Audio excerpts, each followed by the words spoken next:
You are watching the press preview, a first look at what's on the front pages as they arrive.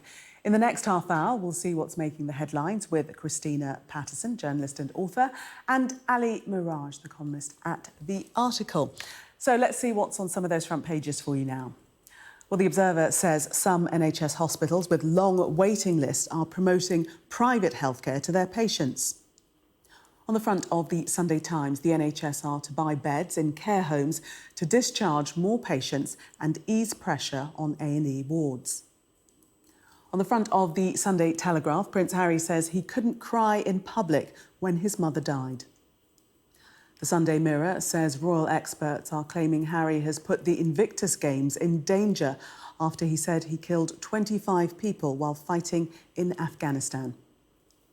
While the Sunday Express says security experts claim Harry's book Spare has put his children in danger and that he will be looking over his shoulder for the rest of his life. And a reminder that by screening the QR code you'll see on screen during the programme, you can check out the front pages of tomorrow's newspapers while you watch us. And we are joined tonight by Christina Patterson, journalist and author, and Ali Miraj, columnist at The Article. Welcome to you both. Let us have a look, first of all, at The Observer and this story about NHS hospitals pushing the private route, as it says here, to quick and easy care to their patients. Christina. Well, I have to say that there is really a feeling at the moment that the country, but most particularly the NHS, is broken at the moment.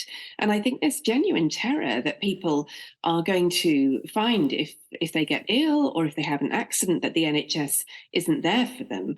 On top of the fact that more than 7 million people are currently waiting on waiting lists for treatment, operations, consultations, etc. And what this story is saying is that at quite a few hospital trusts, it's very evident that there are fast-track routes available if you have the money. Now, we know we have a private healthcare system in this country which people can use to jump waiting lists, and that money buys you preferential treatment and quick treatment. And of course, some people are able to take advantage of that.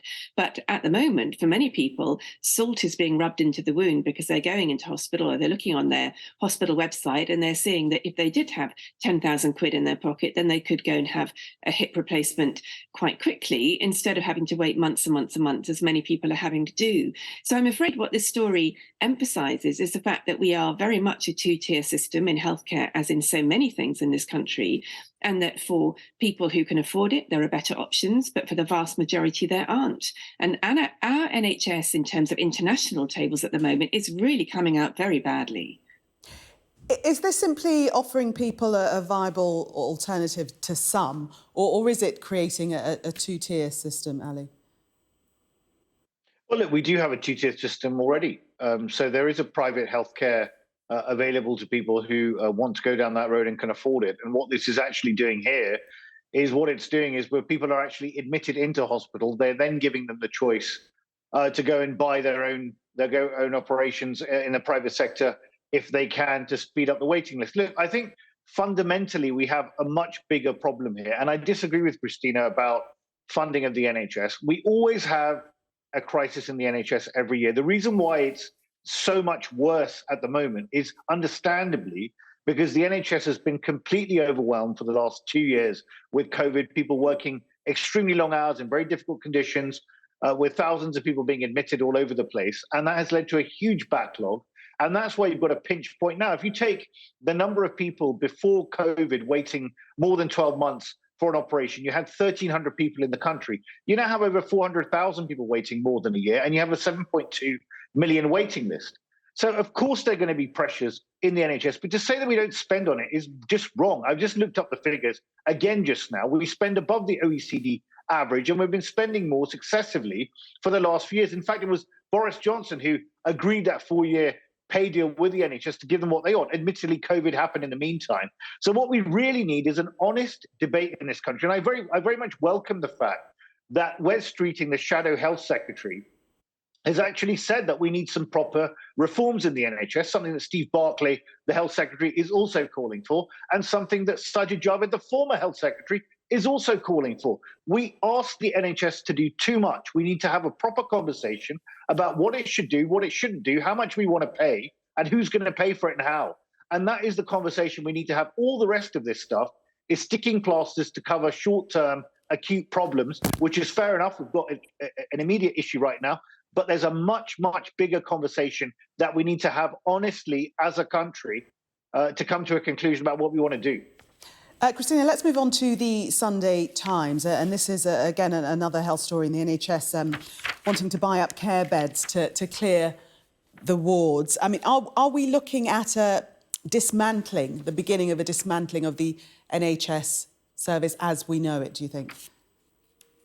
I don't think this is a dismantling of the NHS. I think it's welcome news. I think this should have happened earlier. The impression the government has given has been that they have been sitting on their hands watching this crisis implode, essentially. And we've heard from many insiders, many doctors, consultants, healthcare workers, people like Rachel Clark, who writes widely about, who is a doctor in the NHS and who says things have never, in her experience, been worse than they are at the moment, including during the height of the pandemic. I don't think this is a kind of, evil move into private healthcare. I think it's simply the fact that many elderly people are taking up hospital beds because the social care has just not been available. They're stuck in a system. The system doesn't work. The social care system and the NHS are just not properly married at the moment. They need to be properly integrated, and governments have kept resisting this because it's all too complicated and difficult and expensive. I do actually agree with Wes Streeting that the NHS needs major reform. I've had, quite bad experience of the NHS, even under the very well-funded days in the Labour government. And I wrote then, and I continue to say that I do think it needs reform. I think the system doesn't work. I think it was constructed at a time when, for completely different healthcare needs post Second World War, which were to do with disease and not to do with an aging population with chronic illnesses, it's just not designed for that. And the pressures of COVID on top of that, flu on top of that, and then massive problems in the workforce due to Brexit have just pushed it to breaking point. So I'm absolutely not anti-reform, and I am in favour of this policy of buying up beds, but it's not going to solve the problem. They need to do much more than that. Ali, let's move on to another story. Prince Harry, still in the news, the headline in the Sunday Telegraph, "I couldn't cry in public when my mother died." More revelations. Look, it's very sad, and we understand that it must be very traumatic for any 12-year-old to lose their mother, but particularly when you have to walk behind your mother's coffin in the full glare of billions of people across the world watching you.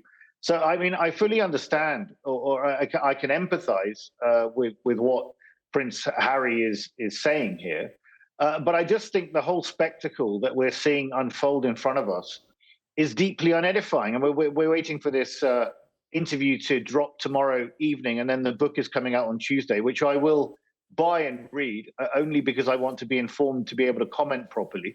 But from what we're reading, I mean, so far we've had the Oprah Winfrey interview, we've had the Netflix documentary series, and now we've got a book being released that tells us that both Harry and his brother Prince William have been circumcised. I mean, is that really what we've come to now? That we need to have the sordid details of every little aspect of his life paraded in this uncivilized and undignified manner for us to all witness? I personally... Oh, we've seemed to have lost... Ali there. But Christina, pick up, because the Sunday Times is looking at it from the other side. I mean, we've heard a lot from Harry, but unlikely to get any response from William. Well, I think it's, the whole thing, I just think it's so sad. I think it's a terrible mistake. I think Harry will come to regret having written this book for all kinds of reasons. I think it was desperately unwise, I think, to burn your bridges in that way with the people who love you most, because of course his brother loves him, of course his father loves him, and in any family there are disagreements, but to just write about it in this way when he knows that William cannot speak out? It's against the code of the royal family. He's completely silenced. It's desperately unfair, and I think it's cruel. And I do, of course, feel sorry for Harry in losing his mother. And of course, he feels that his mother was essentially killed by the paparazzi, and he feels that his wife has been hounded by the paparazzi to an unacceptable degree. And I do think there is something inhuman about the institution of the monarchy and the way it is enacted in an age of celebrity and an age of tabloid media. I do have sympathy for that. But do I think it's the greatest suffering in the whole world when you look at what's happening in Afghanistan or Ukraine or almost anywhere you could mention? Yeah. I think people going who are unable to pay their bills at the moment, unable to pay their heating bills, will be watching someone who lives in a house with 16 bathrooms thinking, are you really the person who's suffering most in the world? Yes. There's just a spirit. And Ali, just very event. quickly, Ali, aside from the relationship with his family, he speaks about his time in the forces and revelations there. The Mirror saying that he's made the Invictus Games a target. Another paper saying that he's made his own family a target. Well, look, I mean, talking about removing Taliban fighters like chess pieces on a board is hardly what you would expect from a former army officer. And look, the army was something that I think meant a lot to Harry. I think his comrades in the army respected him. The Invictus Games on the back of it was a hugely brilliant initiative from Harry. And I think he's tainting himself. I really do. And I think he's also putting himself, the Invictus Games, and his family at risk. And that's highly just unnecessary and dangerous, frankly. To be writing this sort of stuff about military operations in Afghanistan in a book. OK. Ali and Christina, thanks very much for the moment. We are going to take a break. Coming up, this story in the Observer teacher strike could close most schools. More on that and other stories when we come back.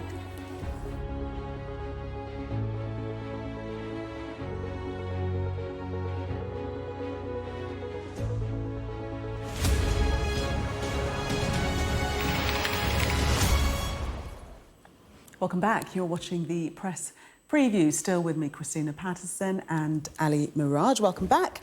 Let's have a look at the Observer and another potential strike in the offing. Most state schools across England and Wales will have to close completely on several days in February and March if the country's biggest teaching unions vote for industrial action this week. Christina. Yes, now the National Education Union is going to ballot its members about a strike. And if members vote, they need to reach a threshold of more than 50%. Then that will mean a strike in schools, and other unions might vote to join in. And that means that pretty much every member, every whole area of the public sector will apparently be on strike in this collapsing country.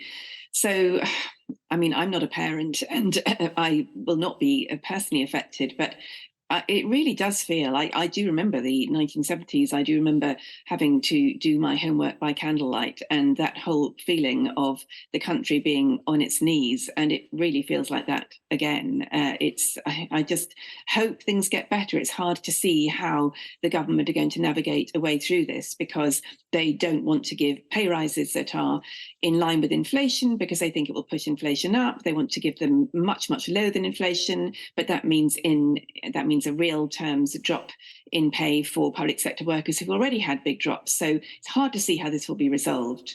Yes, the National Education Union General Secretary Kevin Courtney saying that he's confident that those who vote in the ballot will be overwhelmingly in favour of strikes. So more misery potentially ahead, Ali, all those parents who will have to take time off with their children not in school. It just snowballs, doesn't it? Yeah, it reminds us of what happened during COVID. And we're already in a situation now where so many kids up and down the country are trying to catch up from all the lessons that they missed in COVID. And what happens in these situations is, yet again, those that have the resources, be it in terms of iPads or technology at home and also parental support, will do better than those who don't.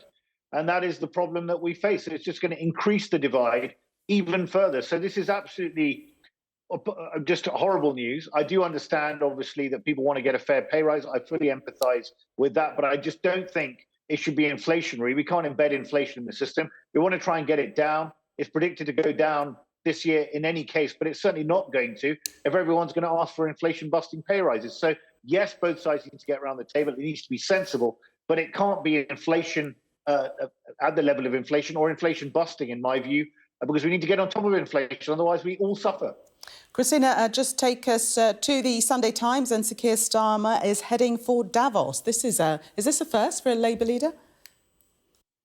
I don't know, but I don't know if there'll be any snow there either, because apparently there's no snow in Europe at the moment, or very little. But it certainly shows that how things are shifting, and that Labour wants to establish itself as the pro-business party. And Rachel Reeves, who will become Chancellor if Labour wins the next election, as I hope they will, and the polls currently indicate they will, is being widely courted actually by business people. So yes, this is definitely a shift in tone, and I think Keir Starmer is trying to kind of steady the horses and show that Labour will be, a kind of steady, responsible government who will be in favour of growth after the disaster of Jeremy Corbyn, and so far he seems to be doing a pretty good job of that. Definitely wanting to highlight that Labour is the party of business. That's the message they want to get out. Ali and Christina, thank you very much for the moment. We'll see you in the 11 o'clock hour. Thank you.